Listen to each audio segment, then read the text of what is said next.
gorgeous and beautiful women really helped me in terms of adjusting. Okay? Hindi nyo na alam, before anything else, they were also employees. Miss Chari was an employee, actually a recruitment assistant of Miss Bonnie Gonzalez, Tita Bonnie, for how many years? 17 years. 17 years. Okay. So 17 years and Miss Gemma, ilang years as an OFW? Bago kayo got into this industry, what were you doing? Ano ginagawa? OFW ako sa cruise line for 10 years. 10 years. So, when I started, I really, like everyone else, we look up to people. Kasi nakita na, ini-introduce pa sila. Nalipat pa yun from the other company going here, and ini-introduce sila. Sabi ko, kailangan ko patulong. Diba? And one of the things na tinuturo sa ating coaches is look for mentors that will help you. So, in-approach ko sila, isa-isa, they really helped me a lot. Nakipag-lunch si Dave, actually. Yes, actually. And yun yung isa sa mga opportunities mo ngayon, rather than makikipag-lunch pa kayo, and to get out of others' busy schedule, at least you're here. Para matanong na nila directly. Matanong nila directly. Sa mga legends natin. Mga legends. Para may tagaw na may bulto mama sa inyo. Siguro to start, I'd like to know, how did you get into, paano kayo nagpunta na sa business? What made you shift? Ano pwede mo, paano kayo na... Pwede na. Cheers. Paano ito natin?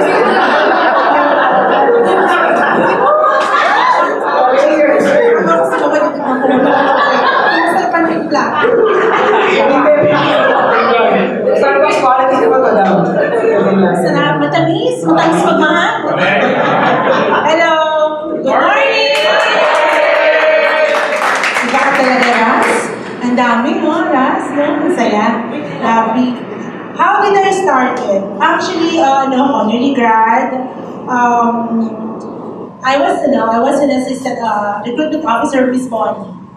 Tapos, I was recruited by Miss Techi Hernandez. Siya yung kasi dati we worked together sa Eveready Battery. Tapos nasa HR kami, may psychology graduate. Tapos nasa HR kami, sabi na parang maganda yung personality nito. Pwede kay Miss Bonnie. Kasi you don't remember the setup of agency. It's not really a company. Tapos, kailangan mahaba yung pasensya mo. You have to be patient and you have to, parang you love to love dealing with people. So nakita sabi parang okay to, sige na, i-refer ko to kay Miss Bonnie. So I started sa recruitment with Miss Bonnie. Tapos nakita niya yung personality, okay to. So dire-diretso na, hanggang sa I managed the new recruits of Miss Bonnie. I was the one calling, siguro sa inyo, I don't know who's the one calling, Queenie. So ako yun, matyaga over the phone, I talk to them, yes, hanggang sa step 1 until step 10. I managed si Ras. So, I remember 2012. Gemma! Wow, ngayon, kasama ko na sila. O, diba? Happy ako because I have no regrets for 17 years working with Miss Bonnie. Yes. Ang sarap kasi, di ba, when you love what you're doing, wala lang, everything happens na masaya ka. So, that's the most important thing.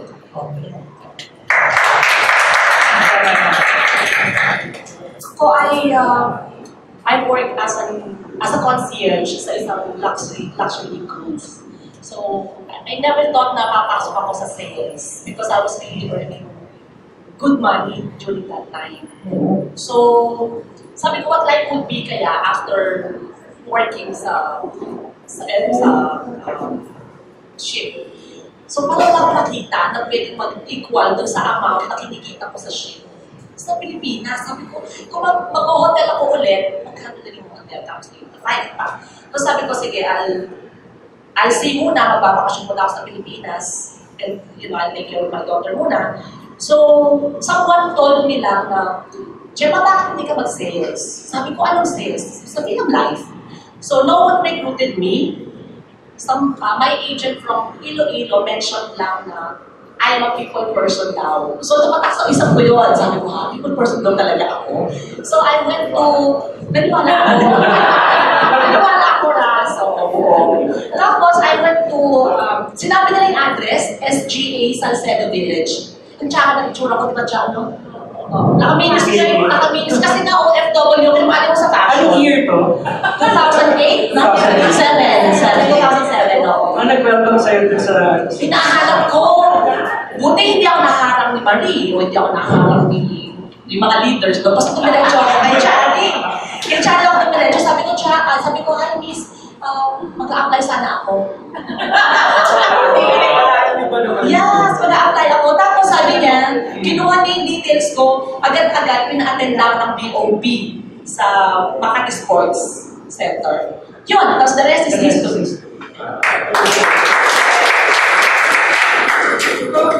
When you started Miss Charlie and Miss Gemma, what was it like? Was it easy? Was it hard?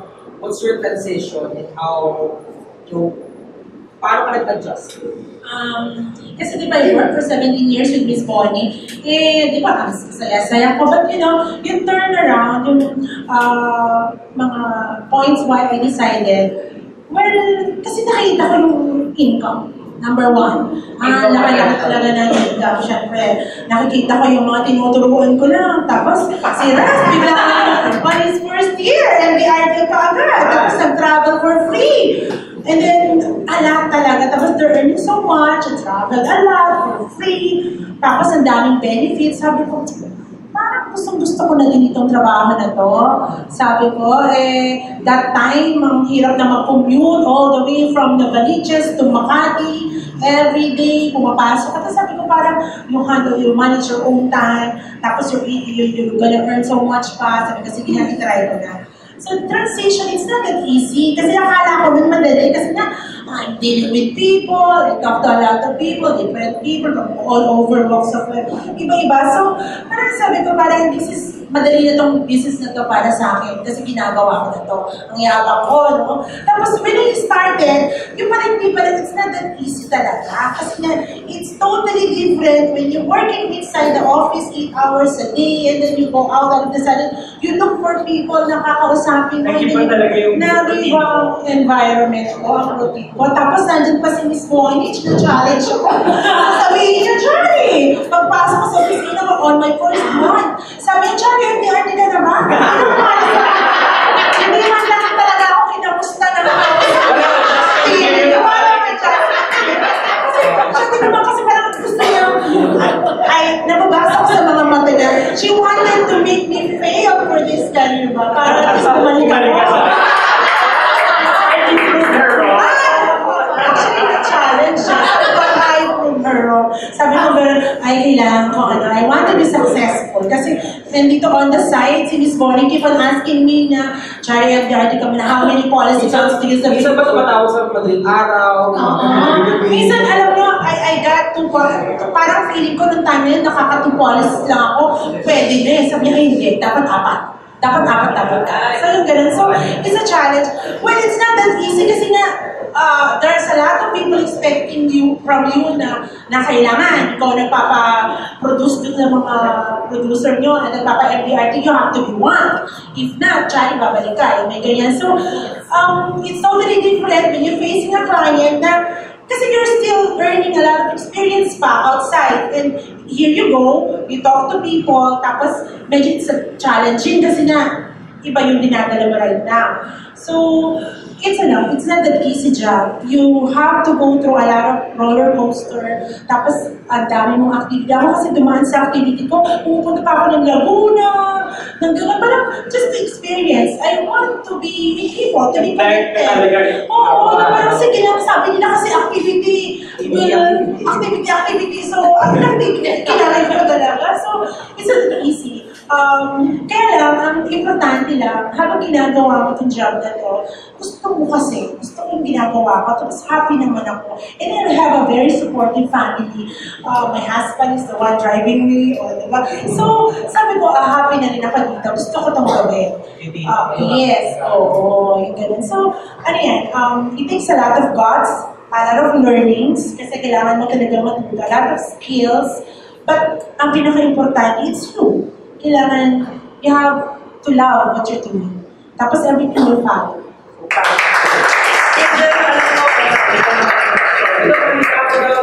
Sobrang pasaway daw ito nung ano eh. When you started, iba na talaga. Balik ako dyan. Oo, kasi kasi when I started, sabi ko sa sarili ko, I don't know if yung iba dito makaka-relate sa akin. Sabi ko, part-time lang to. Hindi ko full-time. Part-time lang kasi nag-enjoy pa ako sa bakasyon ko from being OFW. So, sabi nila, you just work whenever you feel like working. So, yun ang nasa isip ko. So, a lot of times, I don't really attend GAs or meetings and Bonnie hates that. Hindi ko alam na she hates that pala. So, ang gagawin ko, every time na may meeting, lahat tinutulugan ko lang, tatawag ko sa akin, siya ma-attend ka. Ay, Miss Chara, hindi mo na ha. Wala. Kasi she's very good, ang galing naman follow up. Anyway, there was one time na 6 months hindi ako nagpakita kay Miss Bonnie, muntik na ako ma-delist. 6 months? 6 months. Kasi pag bakasyon ng husband ko, bakasyon din ako. So hindi ka talaga nag-work? No. Nag-attend naman? No, at saka ang tsaka ko talaga, I don't wear heels. Oo, parang part-time nga lang eh. Bakit man mag-e-effort mag-coat lang gano'n. So, hindi, I don't wear perlas. Tapos, nung nakikita ko yung mga MDIT, ang gagaling nila, travel, dami ng travel ng yung mga incentives. So, sinasabi ko, ay hindi kasi my husband naman is working pa, so may mga remittance pa ako. So, part-time lang muna ako. And then, sabi ni Ms. Bonnie sa akin, kung gusto mo talaga dito sa trabaho ko, you have to attend trainings. Ang dami kong dahilan. Ang tiyan yung Santa Rosa lang muna ako, ang dami ng traffic, yung anak ko lang magbabantay, ang dami. And then, nung sinabi ko kay Ms. Bonnie na sige, this time, that's after 3 years now. 3 years. Yung kakayahin sa akin, sinalang ko yung 3 taon. And then sabi ni Ms. Bonnie, kung talaga seryoso ka, you really have to produce at saka bibigyan kita hanggang June. May deadline ka na kayo? May deadline ako. Tapos, yun, nag-start na ako mag-training, nag-cash 101 na ako. Oo, ma-attend na ako ng trainings. I really make time for it. Till one day, sabi ko, Miss Bonnie, gusto kong mag-MDIT. Ayun, so, sabi ko nga sa kanila, hindi ito madali kasi ang dami kong ito ba para sa akin o hindi? Para sa akin ba ito o hindi? So, hanggang sa nagkaroon ng turning point na siseryosohin ko itong trabaho ito. Kasi I have my whys. Ano yung turning point? Yeah, my turning point is, of course, I'm a mother. Sino dito yung mga parents na? Okay. Kasi I have a child, si Nicole. Isa lang yung anak ko. Ang baby pa ako. Ang baby pa niya. Anyway, sabi ko, sabi ko nung bata si Nicole, gusto ko mag-aral siya sa isang magandang school, but I don't know how because syempre OFW husband ko and jobless na ako. Marami akong pangarap. So, dinala ko siya sa school na maganda. So, kailangan nang i-elevate talaga yung income for me to be able to give what are my dreams for her. So, alam mo, araw-araw, talagang umaalis ako araw-araw because of that dream. Na hindi ko talaga siya binitawan. And lahat ng pinlano ko, natupad lahat yun. And kung sinabi mo MDIT ako all throughout. No turning back. Parang once you commit to it, wala nang palitan, wala hindi mo sa... And once natikman mo ang MDIT, hindi mo na yung bibitawan. So, Miss Shari, ano yung mo? Routine mo ba? Sa umaga, yung nakwento ko sa akin before, di ba? What's your day like with regards to prospecting, messaging people, then any referrals, or yung sales process? What tips would you give? Yung mga pag-umanan. Kasi marami kami Paano ba sila ipang-engage? Una-una kasi kailangan ka talaga magkaroon ng disiplina sa sarili. Structure. Yes, the structure. Ako kasi nasanay, di ba, empleyado, so I have to wake up early in the morning, and ganyan. So, every day, maaga talaga, early riser ako. Tapos, I set up a small office sa bahay, because feel ko na mas komportable ako, mas malagawa ko yung activity ko when I have my own table. So, I set up a small office, pagkagising ko, may nilulutuin talaga. Before pa lang, a day before, nakalatag na sa akin yung things to do ko. I have to do, meron akong listahan ng things to do. Tapos, when I wake up in the morning, syempre, pamilyado din ako. So, I have my personal things with me. So after that, at 8 o'clock, para talagang empleyado pa rin, 8 o'clock nakaupo ako doon. Unless I have an early appointment. Ang appointment ko, I have 3 times a week lang na lumalabas. Unless urgent talaga gusto ng client. So hindi talagang na-enjoy mo talaga yung time Yes, oo, 3 times a week, except may urgent na kailangan ko ng client. 3 times early in the morning yon, all the way hanggang hapon na yun. Hanggang 6 o'clock, 7 o'clock na gabi. Tapos may free time, nasa bahay lang ako, I'm setting appointments, I'm calling the referrals from my clients, I'm looking for new names, I do my admin. I have no secretary, started 5 years ago. I have no secretary, so madami lang yung clients ko. I'm thinking of getting a new one, pero namamanage ko pa siya until now because I set up a structure on my daily activities. Like 3 times and then 2 days per week is admin work. It's more than admin work. Hanggang ngayon, ganun pa rin. Yes, kasi I guess it's very effective with me. Like I have my own monitoring na, I monitor my own production, may sarili ako yes, so I do that. Kasi for me kasi, since this is our own business, parang while you're still young in the business, I guess that's the best way to do. Yung parang you manage, parang kang entrepreneur na, yung hands-on ka sa business mo. So you do it talagang diligently. So you have to do it on an Excel file, parang hindi ka na magtatanong, wala kang sisisihin, na bakit kinulang ka for MVRT, bakit kinulang ka for gold. Because you monitor, you can know do your it. numbers. Yes, you know your numbers. In just one glance, you can see na ito na yung production mo. So yun gano'n. Tapos, just do it. Kasi ito talaga, this is a matter of activity. You connect to people. So kahit na, let's say, wala kang set appointment for the day, but you have to keep on calling over the phone. Tapos nakita mo na, you can set a lot of every week. Yun yung mas maganda. Nag-set up ka ng office, talagang you put your energy na talagang may allotment ka ng time kung kailangan mo tatawa. So, sa'yo dyan, after 3 years, ano ginawa mo para Pagawin mo. Kita ko actually umaga. Ano yung difference sa routine mo before at saka yung routine mo na nag-decide ka na okay. Yung before ko, teleserye lang. Relax. Teleserye, meet with friends, coffee, kasi weekend lang sa bahay, hindi with daughter mo, gano'n lang. So, nung nag-change na yon, hindi kailangan magkaroon ng market, di ba? So, kaya nga ang aking market ngayon is 95% OFW. So, sila talaga yung aking, sila yung nagsusustain talaga ng business ko since 2008. And my routine, simple lang talaga, hindi ako ganon. May mag-have a table, no? Pero wala akong 8 o'clock or gano'n. Sa atin lang, basta ako FB, naka-post ako sometimes sa Facebook. Naka-post ako, at saka ready ako anytime. Pag sinabi niyang, andito ako talaga. So more on activity ko, prospecting, o sa Facebook lang. So madalas nakakapatong-patong yung aking mga appointments. Minsan sa isang venue, kausap kita, usapan natin 2 o'clock, 1 o'clock, andun na yung aking kausap. So parang hindi mo na paano mamadali ito kasi isa ko naghihintay namin kasi, alam mo yun, nangyayari sometimes meron akong yung mga, at saka nabubuhay na lang talaga ako, referrals. Before, pumupunta pa ako sa mga manning agencies para lang, alam mo yun, nandun ka lang, standby ka, looking for clients. Dinanas ko yun. Kasi alam ko wala pa ako masyadong kilala.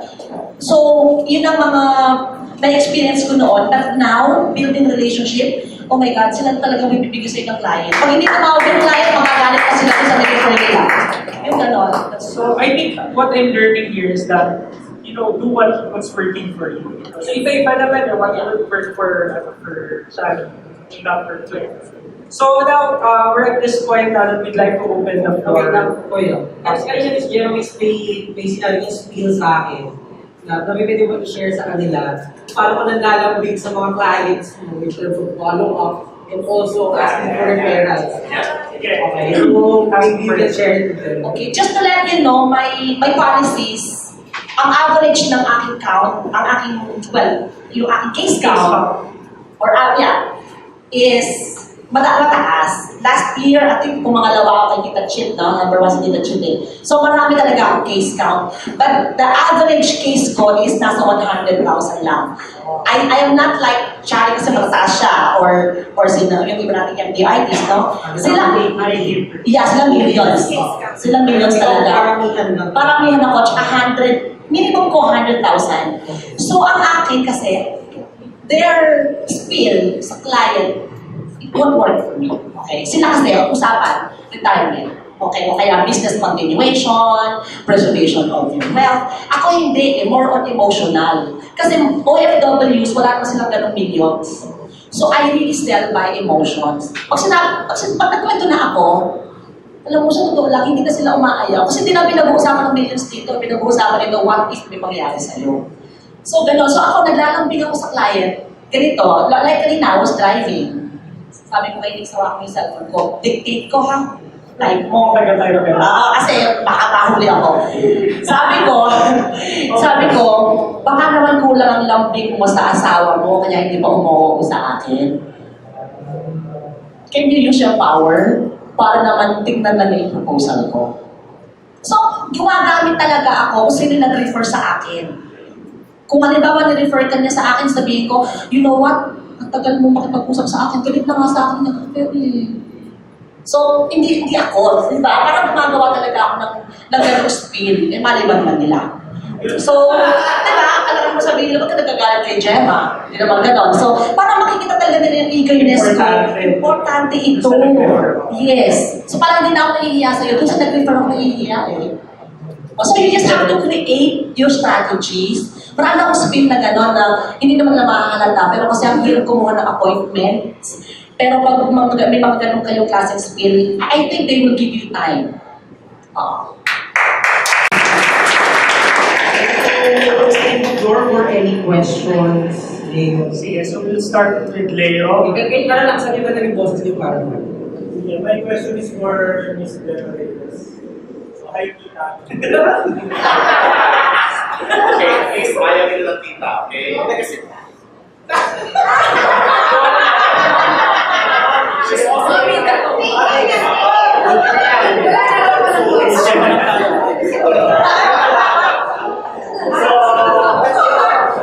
question ko, Ma'am Gemma, is sa dami na ng clients, because massive closure to yun. So, sa dami na ng clients na, how do you manage maintaining relationships? Good question yan. Kasi pag gumagamit siya ng tagal na, madami na yung punto-punto na yun. Well, since my clients are all OFWs, wala naman sila sa Pilipinas lahat. Diba? Okay. Wala sila sa Pilipinas.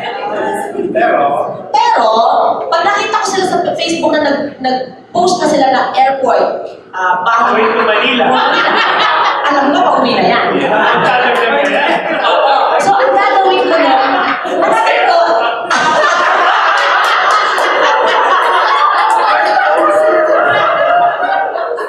no, ang gagawin ko, bibigyan ko sila ng mga welcome lunch, welcome dinner. Kasi alam ko, they love Filipino foods because matagal sila na-deprive sa ganitong food, di ba? And tandaan na niyo, OFWs kasi sila yung nagtitreat, hindi sila tinitreat. So they love the feeling of being treated. Sila yung special. Yeah. So, Ako doon ko sila nakita kasi, well, since I was an OFW, so I know how it feels, you know, I can relate. Alam ko yung linggo nila. So, ganun ang ginagawa ko sa kanila. Tapos from there, you know, nakakakuha ko ng referral. And sabi ko nga, hindi naman sila sabay-sabay umuwi. And most of them, pag nakakuha na sila sa'yo, wala na silang time eh. Hello na lang kami sa Facebook. Pero once na, di ba, sinabi nila, sabi din ba, may area, nakikipagkita talaga ako. kahit nasa Santa Rosa. Oh, yes. I mean the area, Manila. Oh, yes! Yes, no, that's true. That's true. Kahapon ko, 4 o'clock ng hapon, nasa bahay pa ako. Eh, nalaman ko na nandun pala siya sa Calao. Sabi ko, I'm in Quirino. Di ba next na? I'm in Quirino. Sabi ko, baka naman pwede dumaan ako dyan. Daan lang naman ako. andito na rin lang. Pero hindi niya. Pag sabi niya, oo, sabi ko, give me 1 hour na kasi nasa client na ako. So, kausap ako, sana try mo na.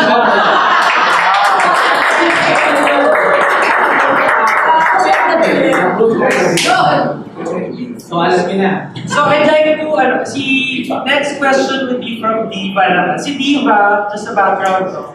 She's working in a designer. So yeah, it would be nice to hear that. Wow. Ba't ka ba siya?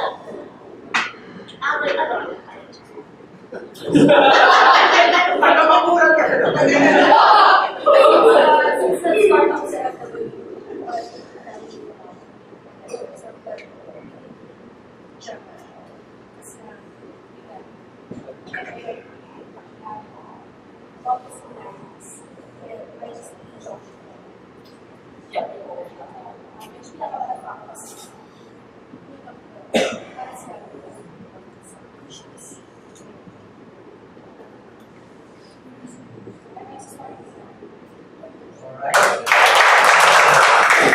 Okay, next would be si Michael and then si Grace. Sobrang expert po sa sobrang galing po kayo.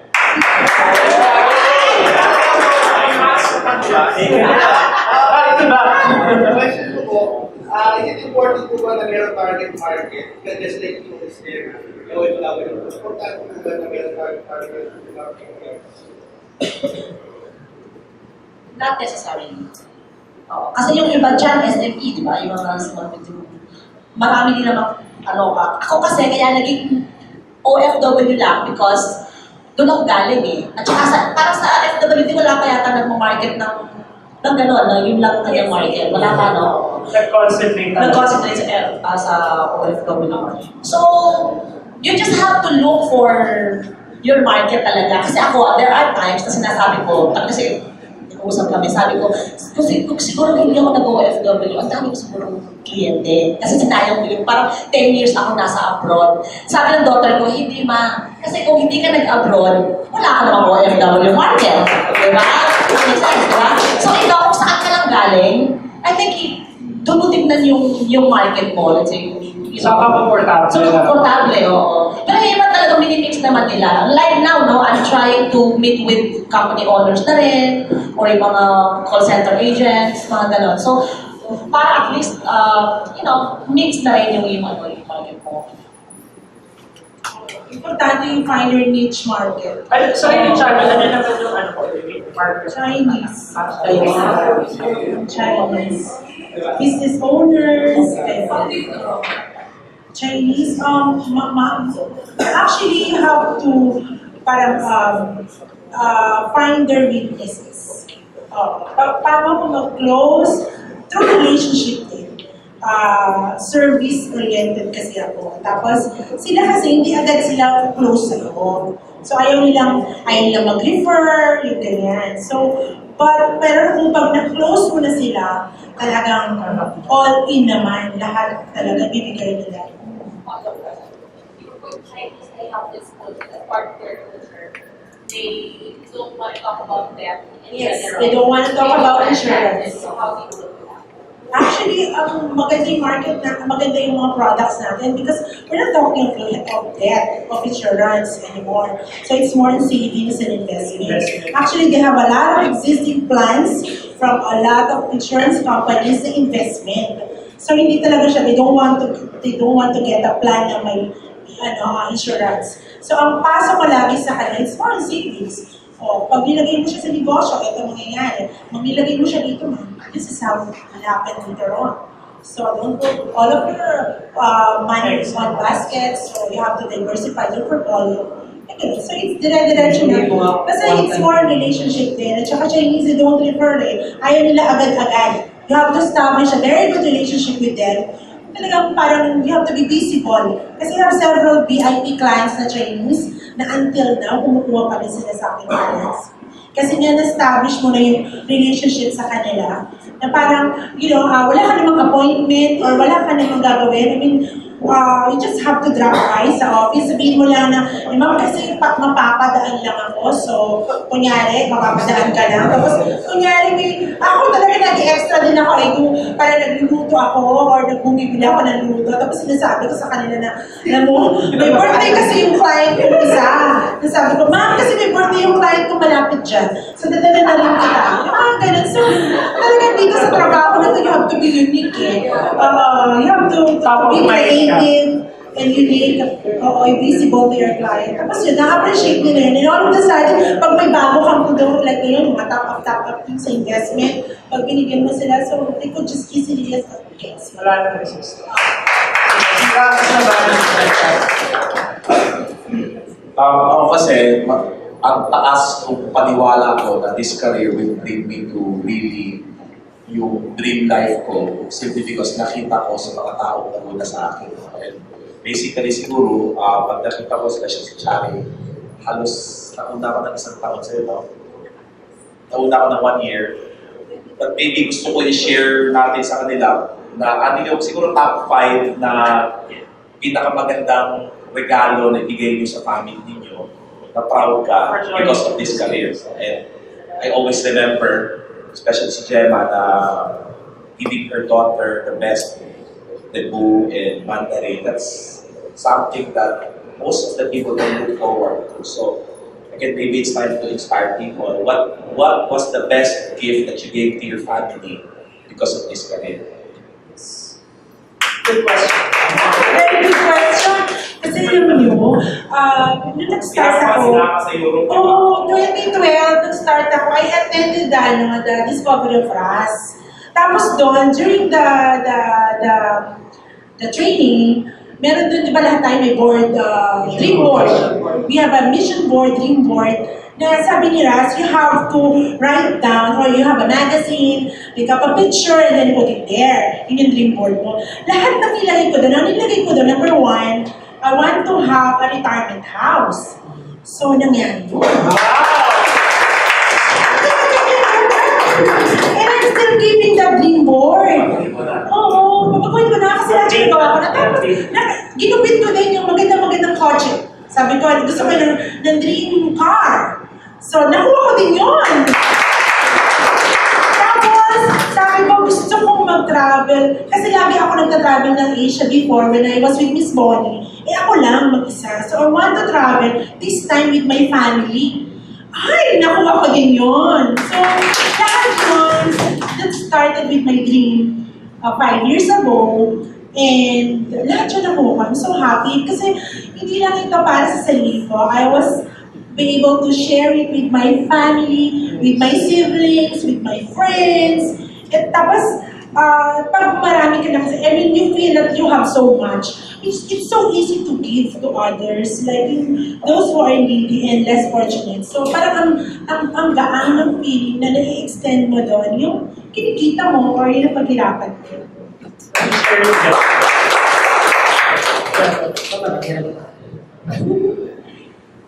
Ako, I started with the dream na gusto ko mag-travel. Kasi nung nasa cruise line pa ako, sabi ko, after this career, I don't know if she can relate to me, sabi ko, kung halimbawa wala na ako dito, I still want to travel. Kasi this is free. Nung time na on board ako, free lahat yun. But outside that company, syempre, I have to spend my money na to see these places again. So now, sabi ko, gusto ko mag-travel, but this time I want to be with my family. Kasama na. So I started with promise. Sabi ko sa kanya, saan mo gusto pumunta? Sabi niya, US and Europe. Sabi ko, paano kaya yun? Dalawa agad. Sabi ko, paano kaya yun? Sabi niya, kasi nung nag-demo ko kasi si daughter, ang cake niya is Paris Eiffel Tower. So hanggang doon lang talaga yun muna kasi wala pa naman I cannot afford to bring me to Paris. That's true. Sabi ko, one day I will take you there. So yun, may mga dream board tayo, so nilagay ko lahat yan. Yung mga minensyon niya, yung sasakyan, yung i-elevate ng konti yung lifestyle, yung standard of living mo medyo okay na. Tapos sabi ko kay daughter, dadalhin kita sa US muna, tapos Europe tayo. So, 2 months yon. First month, US, tapos second month, Europe. Sa awa ng Diyos, hindi na siya trabaho yan. Nag-airline na lang siya kasi nagustuhan niya yung traveling. Oo. So, sabi ko sa kasabi ko, ang sarap pala ng ganito kasi may, may sabi nga, well, I don't know if you have heard Rex Mendoza before, no? Rex Mendoza was an agent before. So, nung nagkasakit yung parents niya, siya lang halos ang tumulong because he was earning so much with ano. So, ako parang ganun na nangyari sa akin. I have an engineer brother, I have, tapos talaga sila. Pero nung nagkasakit yung mother ko, parang ako yung mas malaki ang na-shell out because of this business. Alam niyo yun, yung parang hindi na siya mahirap. Ang gaan-gaan ng buhay because sabi nga ni Ras, lahat naman may problema pero mas magaan ito kung may pera ka. Diba? So now, yung na-promise ko na dinadala ko siya sa Europe or sa US, sabi ko kay daughter, this time, nape-pressure nga ako kasi ilang buwan na lang, tapos na. And I'm working on my second slot. Kasi nga, gusto ko kasama na siya sa London. So, yun, kaya sabi ko, trabaho lang talaga tayo. Hindi ko naiisipin yung case ka, basta trabaho lang ng trabaho. Trabaho lang ng trabaho. And at the end of the month, nasabihin ko, I did my part. Kasi po, ito, tandaan po natin lahat ito. I applied it to myself. Pag at the end of the month, wala po akong naging production, walang ibang sisisihin kundi yung sarili ko. Diba? Kaya sabi ko, at the end of this race, pwede ko sabihin na, ay, ginawa ko naman talaga eh. Wala na talaga nangyari. Pero pag ginawa talaga naman ninyo, may mangyayari naman talaga. Natatawa ko si Gemma last year, no, sa mga outings natin, tinanong sa akin, may production na ako. Sinabi ko sa'yo, wala ka. Sinabi mo sa akin, kung nagtatrabaho ka talaga, full time, imposible na wala kang may kukrus kahit man minimum mo. Hindi talaga tayo pwede ma-zero. Kasi ang haba ng born of 30 days. Maglilider na ako. Kanina ayaw niya pang mag-leader. Ngayon, aspire siya na sa nakita niya. Extend lang yung kita. Okay, any more questions? Last si Brian and then your party.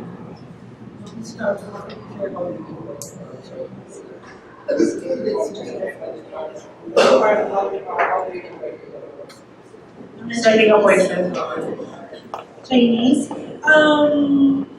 Yung Chinese ko kasi nilifer sa akin ng brother ko. Yung brother ko, contractor siya sa cemetery, sa Eternal Garden. So, mostly, ang mga Chinese, they spend 10 million up para sa mausoleum lang. Oo, doon lang sa mausoleum lang yun, ang bahay ng patay. So ibig sabihin, marami talaga pera. So, yung brother ko, madali sa akin mag-set ng appointment. I'm in Manila na. Diba? Kasi actually, yung brother ko contractor, so it's so easy to set an appointment. But there are times na ayaw ni brother pa-mention ang name niya. So, ang sinasabi ko, good morning, this is Sherry, I'm from FWD. Before kasi FWD, can I set an appointment with you? Ang akin sa akin lang, mabilis lang ako over the phone when I set an appointment. Hindi ko binibigyan ng chance na mag-isip pa siya. So pag sinabi niya, what is FWD? Sabi ko, ma'am, we are a bank assurance subsidiary bank. We talk about savings, retirement. Can I talk to you regarding your wealth management program? It will only take 10 to 15 minutes of your time. Tapos sabi, can you talk to my secretary? Sabihin niya. So, binigyan niya na ako ng authority to talk to the secretary. So, matapang na ako kay secretary, pero malambing pa rin. So sabi ni boss mo, mag-uusap daw kami sa Monday. Sabi ko, ginaganon ko sa ako na nagsabi. Ginaganon ko na talaga kasi nga, na-set ko na nakakausap ko ni boss niya. So yung ganun lang, mabilis lang over the phone. Pero importante na tinatanong ka, can you talk to you ma'am for a few minutes? Ginaganon ko. Sometimes kasi, they're not free to talk. Sometimes they're driving, sometimes they're about to take a bath, they're taking lunch, mga gano'n, they're eating. So, parang, tapos may one time, mayroon ako nakag-usap nung one time, sabi niya sa akin, alam mo Charlie, parang ikaw lang yung kakaibang tumawag sa akin. You know why? Because a lot of people calling me, mga credit cards daw, bigla na lang daw na over the phone. So wala man lang daw na parang respect on my time na ikaw rin nagsabi na, ma'am, can I talk to you? Are you free to talk? Ako lang din nagsabi na gano'n. Sabi ko, may impact pala yun. So it's very important yung mga wordings natin over the phone. Lalo na pagka they really don't know you, wala ka pang personality. Pero pag nagkaroon ka ng chance, idire-diretso mo na because that chance will be a big opportunity for you to have. So, there's two more questions. Parting words. Parting words na lang, words of encouragement. Just to also explain, kasi we're a very young team here in FWD. So marami sa amin dito, months pa lang, umpisa pa lang, maybe some are still doubting, questioning why they are here, the purpose to be here. So maybe just to share what makes you excited after so many years of being here, na parang inspired ka rin. Parang darating mo na yung sabihin ng Mount Everest ng karamihan. Pero gusto mo pang may bagong mountain to climb. What keeps you motivated? I'm excited. I think you should know your where and why. Where you want to go and why you want to go there. Kasi kung nandito lang tayo because you have friends here, masaya umatin kay Coach Ras, parang hindi wala tayong pupuntahan. So, nakita naman ninyo sa amin na we're living like that legend. True. na from being employee na now look at us now. So I think you should know your why. Bakit nyo gusto ito? Ako, the reason why I keep on going because I still want to help a lot of people. Nalulungkot ako every time I see OFW na umuuwing walang pera. I think it's already, nag-sink in na siya sa akin. It's no longer a commission, but it's already a mission. Alam mo yun, naiinis ka kasi hindi siya marunong kumawak ng pera. Something like that. So, I do this every day kasi parang lifetime na siya, nakagawian mo na siya, hinahanap-hanap mo na. So, you know, madaling gawin yan kung alamin niyo mo na why you want to be here and why you want to become an MDIT. Kasi kung money lang, hindi kayo magiging masaya. So, kailangan merong purpose why you want to stay here and why you want to do this. Ng where, why, ng how. Para sa akin, you never be too small to dream big. Talaga. Ito pong career na ito, it takes a lot of positive thoughts, it takes a lot of courage, it takes a lot of persistence, it takes a lot of effort. Talaga. What is important is you have to fight for all of your inhibitions and basta do it and go beyond what is expected of us. So yun yung pinaka-important. And never forget to really realize na this business takes a lot of discipline, skills, and passion. Kahapon po tayo, full area. Kasi ganyan si Ma'am Shari, meron sa parang diplomatic parang baka sure na baka meron po kayo pwede mamigay ng tip for us. Kapag po at na-uus na ito. Kasi meron ako talagang aspect na gano'n, parang hindi ko alam kung paano ako mag-asos. Siya okay, wala rin lang yung background. I don't know paano sila, sa akin, To talk your language. parang gano'n, like, prefer ito. Hindi,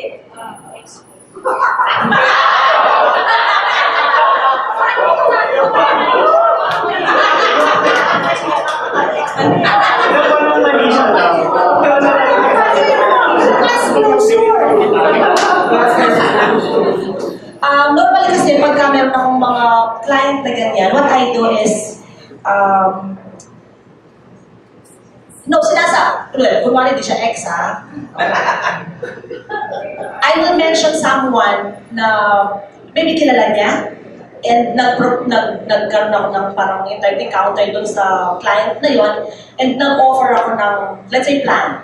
So what I do is, you might want to see my proposal, you might want to consider. Wala namang there's no commitment, no obligation. I just want to show it to you. Parang ganun. So, meron pa akong isang naisip ko lang. Meron akong naisip pang isa na sometimes they don't wanna talk to you, di ba? Ako, meron akong style. Sasabihin ko, meron kasi akong activity ngayon and my boss want me to see as many people as I can. Meet lang kita para mailagay ko sa aking logbook. Pwede. Di ba?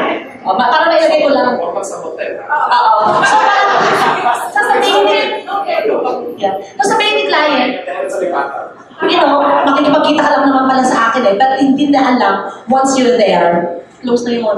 Kasi marinig lang nila yung sabihin mo, what can you offer? You know what? Walang hihindi sa negosyo natin. That's true. Ako, I believe. Kasi nangyayari sa akin kahit one sitting, hindi naman sa pag-ano, one sitting kaya kong i-close. Kasi, at saka dapat you should do your homework, ha? Kasi kahit 7 years na ako MDI, nagpa-practice pa rin po ako sa salamin ko, sasabihin ko sa client. Yeah, that's true. Okay,